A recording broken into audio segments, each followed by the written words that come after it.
mostraram que 5,8% dos brasileiros, cerca de 12 milhões de pessoas, sofrem de depressão.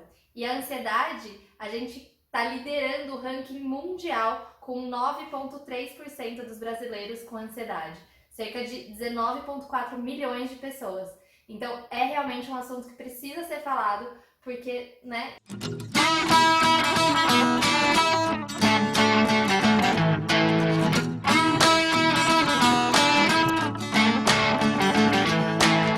Eu acho que se conhecer, e acho que volta pro assunto do primeiro vídeo, você conhecer os gatilhos, né? O que te causa ansiedade? O que te causa o estresse? Ou o que pode estar te levando à depressão?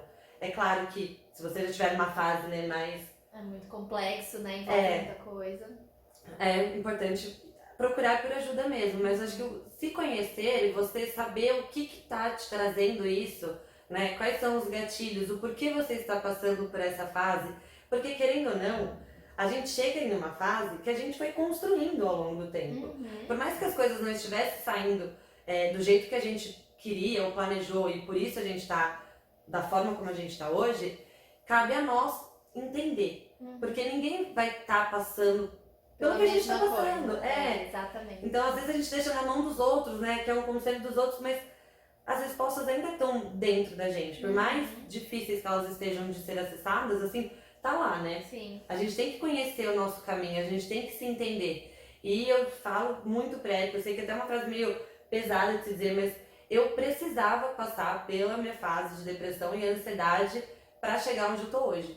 Para eu me conhecer, para eu entender o que era de fato importante para mim, para eu começar a rever muita coisa, entender por que eu cheguei naquele estado, foi fundamental para eu entender o que era importante e lidar com as coisas hoje, né? Eu acho que você foi falando, eu fui percebendo, assim, uma pergunta que eu sempre faço nos meus atendimentos, quando a gente entra nesse ponto de ansiedade, de medo e tudo mais, até de depressão, né, de sentimentos negativos, de ficar remoendo o passado, é a gente entender, porque você falou, eu precisava disso para entender melhor a minha vida, o que eu queria, enfim.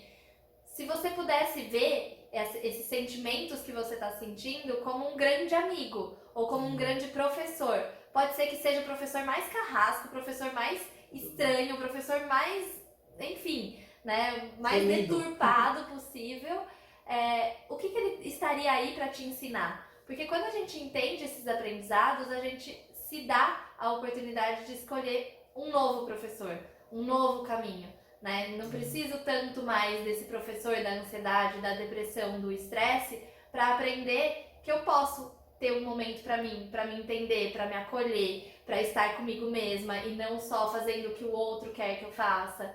Né? Então, existem assim, diversas formas de você se conectar com isso. Mas perceba, se isso fosse realmente um grande presente da vida, o que ela poderia tá querendo te ensinar? E eu chuto aqui, arrisco falar que provavelmente a sua primeira resposta vai ser nada, né? Não existe presente, isso só me traz coisa ruim. É do que eu ia falar agora, tipo, parece que eu falei que, nossa, foi lindo, né? Mas não, foi um ano passando e lutando contra isso. Exato, porque você sempre fala, não, isso só me traz coisa negativa, só me faz me sentir mal, não serve pra nada. Mas todo comportamento, tudo aquilo que a gente alimenta dentro da gente, de forma direta ou indireta, consciente ou inconsciente, tem um porquê. Foi alguma forma que a gente escolheu, que o nosso sistema como um todo, não a gente conscientemente, escolheu que era a melhor forma de lidar com aquilo. Então, perceber isso, pra mim, é realmente uma ferramenta. E aí, já entrando até nas soluções, é uma ferramenta que me ajuda muito, muito, muito, muito mesmo. Que, claro, que exige um pouco da gente querer se questionar, da gente querer se conhecer, da gente querer entender, mas quando a gente tem um entendimento, a gente cria escolha. E aí eu acho que é uma liberdade muito grande, né? A gente ter escolha é uma liberdade muito grande. Então uma outra solução que acho que a gente até falou, mas só para dar mais ênfase aqui, entenda os momentos que você está passando e quais são esses gatilhos. O que te deixa ansioso ou ansiosa, o que te deixa estressado, para você conseguir mesmo mudar, criar novos hábitos, ou mesmo ter atitudes, né? Ou mesmo até hábitos, que te ajudem a não chegar nesse estado.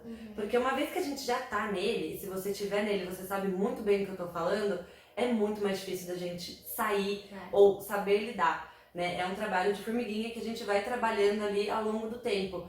Mas saber o que tá te causando isso é muito, muito, muito importante mesmo, né? Pra você mesmo já estar preparado ou mesmo não deixar que esse momento chegue.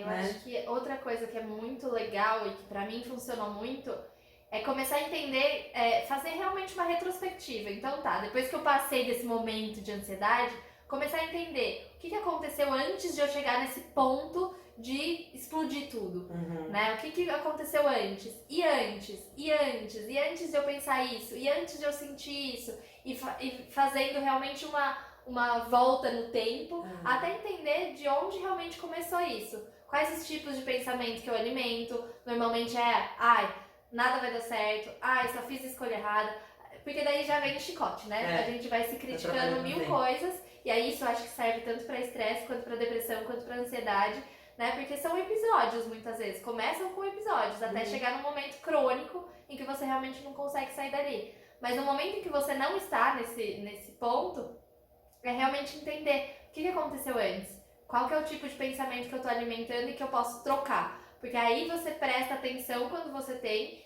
e por mais que não seja tão automático, você começa a mudar esse pensamento. A gente faz muito isso no UNA, você tava pensando.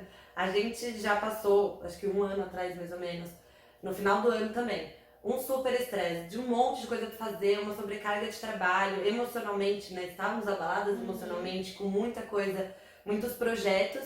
E aí, depois de 1 ano, a gente falou, tá, passamos por esta fase. Foi extremamente difícil. O que fazer para que ela não seja assim, né? Então, a gente já sabia, a gente estava analisando o que a gente fez de errado, né? Que causou todo esse sentimento na gente, essas emoções, que a gente pode não fazer no próximo ano para justamente não ter que passar por isso. Então, a sobrecarga de trabalho, a gente já viu que, poxa, não dá, vamos melhorar ali a nossa rotina, vamos tentar tirar algumas coisas, né? Parar de se chicotear tanto. Aí o diálogo interno. Gente, como a gente é cruel com a gente mesmo. Né? E foi o que você falou. A gente começa um pensamentozinho ali do tipo, não vou dar conta, não sou capaz. Isso vai, né, crescendo dentro da gente de uma forma tão cruel e que vai tomando uma proporção tão grande que a gente passa a acreditar naquilo que a gente está pensando e entrar nessa bolha mesmo. E isso que causa também muito desses transtornos que a gente falou. Então, parar, dar uma analisada mesmo, né? Tipo, o que tá acontecendo? Como eu posso fazer daqui pra frente, né? Buscar o aprendizado no momento... Sim, exatamente. E aí existem diversas ferramentas também. Tanto, eu acho que eu procuro muito mais sobre a ansiedade, porque eu acho que foi algo que eu passei. Então, hoje eu sei de mais ferramentas para ansiedade do que para depressão, por exemplo. Mas, tipo, estresse e ansiedade, pra mim, assim...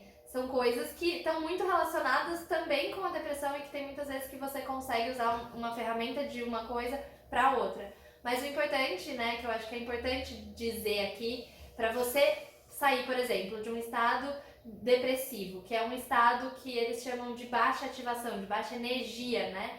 Quando você tá com depressão ou num estado mais depressivo, você não quer fazer nada, você quer ficar simplesmente, né, ali no seu cantinho e a sua postura muda, e diferente de uma ansiedade ou de um estresse em que normalmente você tá ali ativo e pensando em mil coisas e você quer resolver tudo ao mesmo tempo, que é um estado de alta ativação. Então uma ferramenta para você entender isso é primeiro perceber, eu tô num estado de alta ativação, que é, por exemplo, a ansiedade, ou eu tô num estado de baixa ativação, que é como a depressão.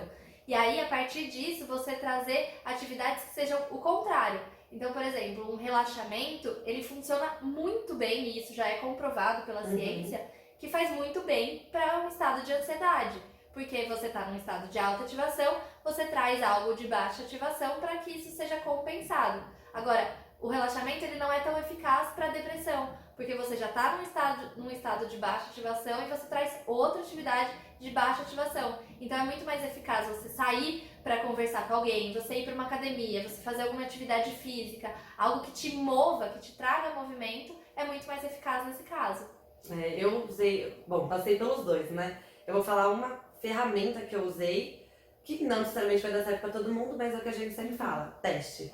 Quando eu tava em depressão e eu ficava remoendo muito meu passado, achando que meu passado tinha, sabe, eu tinha tudo que eu queria, ele era extremamente incrível, a ferramenta que eu fiz foi o Diário da Gratidão, ou seja, por todos os dias eu me conectar com algo que aconteceu naquele dia e que eu conseguisse agradecer. Então eu passei a agradecer mesmo por estar viva, por poder andar, respirar, por ter saúde, por ter um trabalho, por mais que na época não era o que eu sonhava, eu tinha um trabalho, eu tinha aquela estabilidade. E aí fazer uma coisa chata, que era de pensar em pelo menos uma coisa que não era tão boa nessa época, que eu tanto tava, tipo, colocando no pedestal, né? Então eu falava, tá, mas isso era muito legal, mas isso não era. Então, tá vendo? Eu tenho 3 coisas legais do hoje e uma coisa chata do ontem, né? Então vou ficar com o hoje. Isso me ajudava muito. E pra ansiedade foi me planejar. Embora às vezes eu ainda me pegue num estado de ansiedade, o planejamento pra mim é fundamental. Conversar, planejar, seja no meu trabalho, no meu relacionamento, eu quero entender o que tá todo mundo pensando pra ter essa segurança e sentir que eu tenho estabilidade. A gente sabe que é um sentimento, né? Isso não quer dizer nada, assim, mas eu senti que eu tenho estabilidade, que tá tudo certo, que eu tenho um certo controle sobre aquilo, me ajuda. Então são as 2 ferramentas que eu uso pra mim. Sim. Né? Não sei se pra todo mundo vai dar certo. Uma ferramenta que eu uso muito é respiração. A respiração né? também. Isso acho que até já vem, a gente falou no último vídeo que a gente vai trazer histórias de vocês e de pessoas que acompanham a gente. Então a gente já quer trazer, né? Já antes da gente falar e já se estender nessa questão da respiração, que é realmente algo muito importante. E comprovando isso, né? A gente tem um depoimento aí. Da Isabel, que ela mandou. Costumo fazer exercícios de respiração para controlar a ansiedade antes de alguma apresentação ou reunião importante do trabalho. Que é muito eficaz, né? O nosso corpo, ele tá constantemente mandando sinais. Então, se você perceber, num estado de ansiedade, sua respiração é muito mais curta, muito mais, né? Nessa parte. A gente não faz a respiração completa. E o simples fato de você fazer a sua expiração mais longa do que a sua inspiração, você está ativando os sistemas de relaxamento do seu corpo. Então, inspirei em 4 segundos, expiro em 6, em 8 segundos. Né? E fazer isso por 2 minutos. É 2 minutos mesmo. Você já traz um outro estado e aí, consequentemente, você vai modificando não só o seu corpo, como a sua mente também.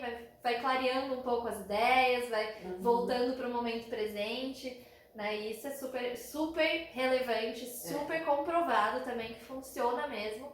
E que é algo que eu mesma faço, como eu falei, há 2 semanas. E até ontem mesmo, eu fui dormir, eu tava um pouco, me sentindo um pouco ansiosa. Acho que, né, era domingo, enfim, a gente tá gravando aqui numa segunda-feira. Era domingo e eu acho que eu tava um pouco ansiosa em relação à semana. Eu fui dormir e eu falei, ok, o que eu posso fazer? Posso respirar. E eu dormi respirando. Eu dormi tranquilamente, dormi super bem. E é uma ferramenta que a gente pode usar em qualquer lugar. Você pode estar no transporte público, você pode estar dirigindo, você pode estar numa reunião e fazer isso.